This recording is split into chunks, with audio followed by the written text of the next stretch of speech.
በመጨረሻም ክለባችን አርሰናል በዝውውር መስኮቱ እጅግ በጣም አስደሳች እንቅስቃሴውን ማድረግ በይፋ ጀምሯል። ከትላንትና ምሽት ጀምሮ ስለ ክሪስቶስ ዞሊስ ከሰማነው ሰበር መረጃ ጨምሮ ማለት ነው ስለ ሞርጋን ሮጀርስ፣ ስለ ጉማሬሽ እና እንደዚሁም ደግሞ ስለ ጁሊያን አልቫሬዝም ወሳኝ መረጃዎችን እየሰማን ይገኛል ማለት ነው። ከዛ በተጨማሪም አርሰናል የዊሊያም ሳሊባን ተተኪ ለማስፈረም ሁለት ተጫዋቾችን በዋነኝነት እየተመለከተ ይገኛል። ስለ ዊሊያም ሳሊባ ጉዳይም ስለ ጉዳቱና አርሰናል እሱን ለመተካት ስለሚያስፈርማቸው ተጫዋቾች በርካታ ነገሮችን እንመለከታለን። እንዴት ናችሁ ውድ አድማጭ ተመልካቾቼ? በቀጥታ ወደ መረጃዎቹ ነው የምወስዳችሁ። ከእናንተ የሚጠበቀው ቪዲዮን ላይክ አድርጎ መጀመር ብቻ ነው። የአርሰናል የመድፉ የሃያሉ ክለብ ደጋፊ ሆናችሁ ይህንን ቻናል ሰብስክራይብ ካላደረጋችሁ ሰብስክራይብ ማድረግ አትርሱ። በቀጥታ ወደ መረጃዎቹ ልውሰዳችሁ። እንደተለመደው በአማረ መልኩ ወደ እናንተ ይደርሳሉ። መጀመሪያ እንግዲህ ሁላችሁንም እንኳን ደስ አላችሁ ማለት ፈልጋለሁ። ምክንያቱም ክለባችን አርሰናል ቢያንስ ጥሩ ሊባል የሚችል ወሳኝ ሊባል የሚችል ዝውውር ጨርሷል። ትላንትና እንግዲህ ፋብሪዚዮ ሮማኖ በሰበር መረጃው ክሪስቶስ ዞሊስን ዝውውር ሂር ዊ ጎ ሲል ይፋ አድርጎታል። እቺ እንግዲህ ሂር ዊ ጎ የምትለዋ በጣም የምትጠበቀዋ ቃል ናት። እንግዲህ ዴቪድ ኦርንስቲን፣ ስካይ ስፖርት፣ እንደነ ቴሌግራፍ ቢቢሲን ጨምሮ ማለት ነው እነ ዴቪድ ኦርንስቲን እነ ቤን ጃኮብስ ሁሉም ትላንትና ምሽት ላይ በእኩል ድምፅ እንዳረጋገጡት አርሰናል ከክለብ ብሩጅ ጋር ሙሉ በሙሉ ከስምምነት መድረሱ ተረጋግጧል። በነገራችን ላይ ክለባችን አርሰናል ይህንን ግሪካዊ የግራ ክንፍ መስመር አጥቂ የሚያስፈርመው ወደ 40 ሚሊዮን ዩሮ በሚጠጋ ዋጋ እንደሆነ ተረጋግጧል። በተለይ የሊያንድሮ ትሮሳርድ ዝውውር እንደተጠናቀቀ የክሪስቶስ ዞሊስ ዝውውርን በእርግጠኝነት አርሰናል ጨርሶት እንሰማለን በሚል መረጃውን አጋርቻችሁ ነበር። አርሰናል ሲጠብቅ የነበረው ሊያንድሮ ትሮሳርድ ወደ ቤሽክታሽ ይሄዳል አይሄድ የሚለውን ነበር። ምክንያቱም ትሮሳርድ የዓለም ዋንጫው እስኪያልቅ ድረስ መልስ አልሰጥም በሚል ጉዳዩን በግሉ ይዞት እንደነበረ የምናስታውሰው ነው። አርሰናል እና የቱርኩ ክለብ ቤሽክታሽ ቢስማሙም ትሮሳርድ ግን ለመልስ በጣም ዘግይቶ ነበር። ልክ የዓለም ዋንጫ ቤልጅየም ስትሰናበት ነው ወደ ቤሽክታሽ መቀላቀል እንደሚፈልግ እሱም ከአርሰናልና ከቤሽክታሽ ጋር ከተነጋገረ በኋላ ስምምነቱን ፈጽሞ ሄዶ ወደ ቱርክ ሄዶ ለቤሽክታሽ በይፋ ፊርማውን ያኖረው ማለት ነው። ልክ ፊርማውን ሲያኖር አርሰናል በቀጥታ ለክለብ ብሩጅ ይፋዊ ጥያቄ አቀረበ። ታዲያ ያ ይፋዊ ጥያቄም ተቀባይነት አግኝቶ ክሪስቶስ ዞሊስ በቀጣይ የክለባችን አርሰናል ተጫዋች ይሆናል ማለት ነው። በነገራችን ላይ ከዚህ ተጫዋች በጣም በግሌ የወደድኩለት ነገር አርሰናልን ብቻ ነው የምፈልገው በሚል በርካታ ክለቦችን እምቢ ያለበትን ነገር በጣም ወድጀዋለሁ። ምክንያቱም እናንተን ብሎ ክለባችሁን ብሎ እንደዚህ ሌሎችን እምቢ ብሎ የሚመጣ ተጫዋች እንዴት አድርጎ ግልጋሎት እንደሚሰጥ ይታወቃል። ቪክተር ዮኬሬሽ አምናት እዚህ ላቸዋል ከአርሰናል ውጭ ወዴትም አልሄድም በሚል አርሰናልን ተቀላቅሎ በመጀመሪያ በመጣበት ዓመት የፕሪሚየር ሊጉን ዋንጫ እንዳሳከ ኤብሪቼ ኢዜ ያን ያህል በጣም እንደ ክሪስታል ፓላስ ቤት በጣም ምርጥ የምንለው ጊዜን ባያሳልፍም አርሰናል እስኪ ጠይቀኝ ድረስ ጠብቃለሁ ብሎ ቢጠብቅ እምቢ ሲባል ቶተናሞች ዝውውሩ ላይ ሲገቡ በአንድ ስልክ ነው አርቴታ ሲደውለት ወዲያውኑ ቶተናምን እምቢ ብሎ ወደ አርሰናል የመጣው መጥቶም እንግዲህ በመጀመሪያ ዓመቱ ዋንጫ መውሰድ ችሏል። ስለዚህ ተጫዋቾች እናንተን ብለው ሲመጡ ለክለባችሁ ያላቸውን ሁሉ ይሰጣሉ። አንደኛ አርሰናልን ወደው ነው የሚጫወቱት። እናንተን ፈልገው ነው የመጡት። በጣም ደስተኛ ነው የሚሆኑት። ስለዚህ በሜዳ ላይ ያላቸውን ለመስጠት ስለማይሰስቱ እንደዚህ አይነት ተጫዋቾችን ማስፈረም እኔ በጣም ከምወዳቸው ነገሮች አንዱ ነው። ስለዚህ ክሪስቶስ ዞሊስ በጣም በርካታ ክለቦች ናቸው ፋብሪዚዮ ሮማኖ እንዳረጋገጠው ከፕሪሚየር ሊግ ጭምር እንደዚሁም ደግሞ ከጣሊያን ሴሪ፣ ከስፔን ላሊጋ፣ ከጀርመን ቡንደስሊጋ ጭምር የናስፈርም ጥያቄ ያቀረቡለት በተለይ በፕሪሚየር ሊጉ ታውቃላችሁ እንደ ሊቨርፑል ያሉ ክለቦች የክሪስቶስ ዞሊስ ከፍተኛ ፈላጊ እንደነበሩም የሚታወስ ጉዳይ ነው። ነገር ግን ክሪስቶስ ዞሊስ ለወኪሉ ከአርሰናል ውጪ የሌሎች ክለቦችን ጥያቄ በፍጹም እንዳትቀበል በሚል ነግሮት ጭምር የአርሰናልን ጥያቄ ብቻ ሲጠብቅ ነበር። አርሰናል በመጨረሻም ጥያቄውን አቀረበ።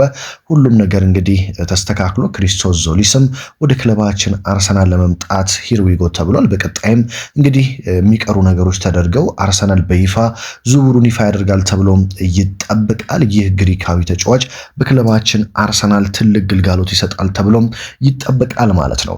እንግዲህ ስለ ክሪስቶስ ዞሊስ ይህንን ያህል ካነሳን አሁን ደግሞ በቀጣይ አርሰናል ሊጨርሰው የሚችለው ዝውውር በሰፊው በፋብሪዚዮ ሮማኖም በዴቪድ ኦርንስቲንም እዚህ ዝውውር ላይ በጣም በሚሰሩት እንደ ቤን ጃኮብስ ባሉ ዘጋቢዎችም አርሰናል አሁን ደግሞ ለሞርጋን ሮጀርስ ይፋዊ ጥያቄ ለማቅረብ ሙሉ በሙሉ ዝግጅቱን እንደጨረሰ እየተሰማ ነው የሚገኘው።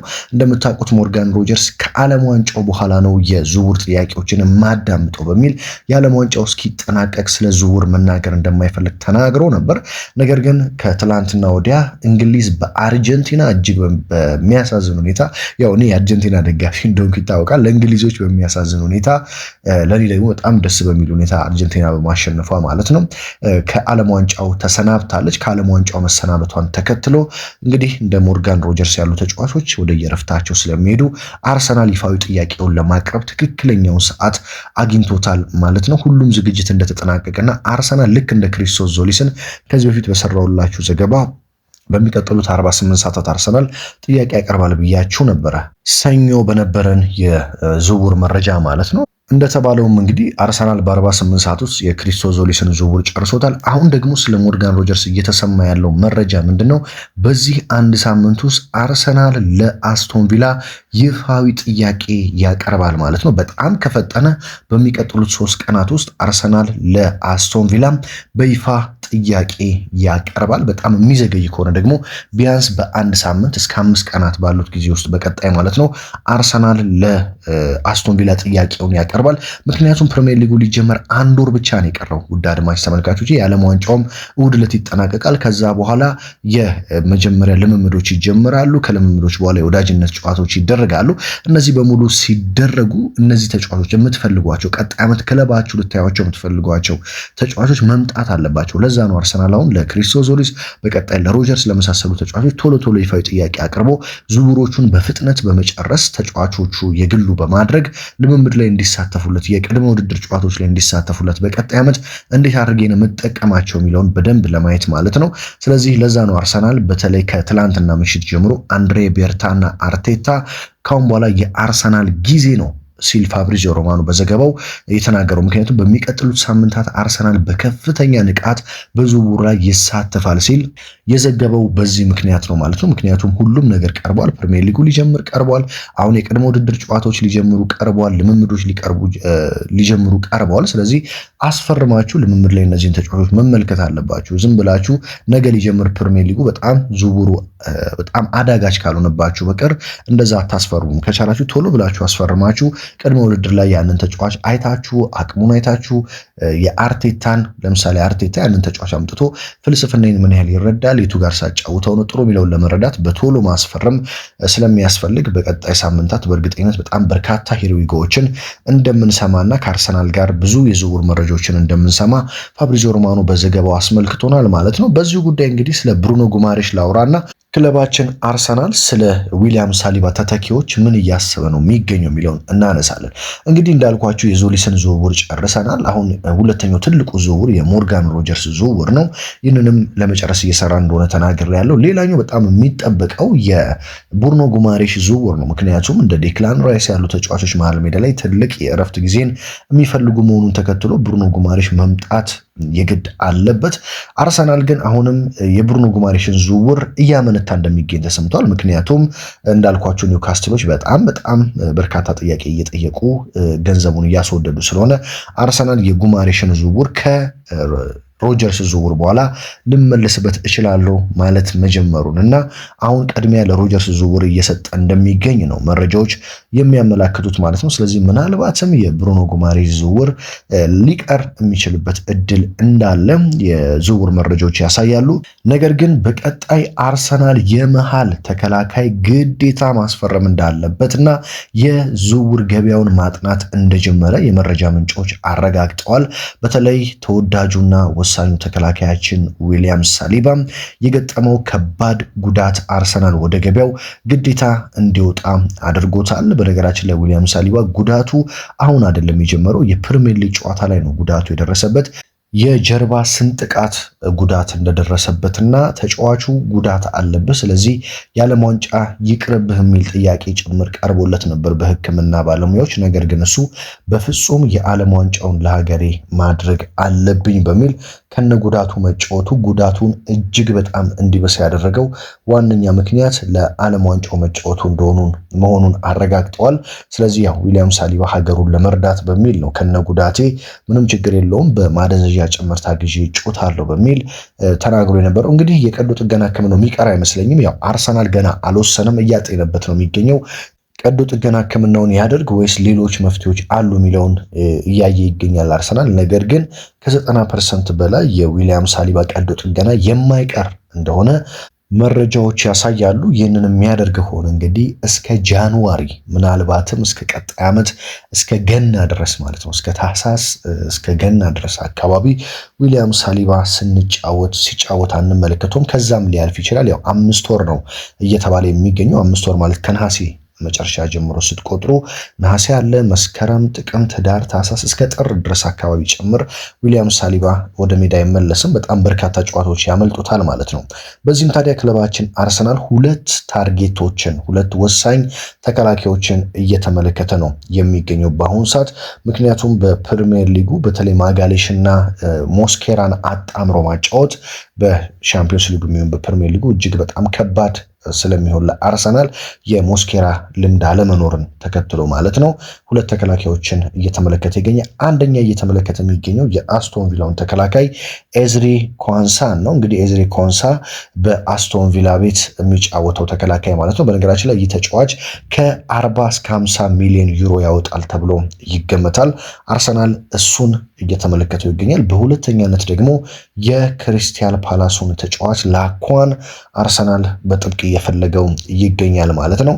እኔ እንግዲህ ሁለቱም ተጫዋቾች ጥሩ ተጫዋቾች እንደሆኑ አውቃለሁ። ነገር ግን ፈረንሳዊው ላኳ ከኤዝሪ ኮንሳ በላይ የአርሰናልን እንደዚሁም የአርቴታን ፍልስፍና በመተግበርና ለአርሰናል አጫወት ቶሎ ለመልመድ የሚሆን ተጫዋች ነው ብዬ አስባለሁ።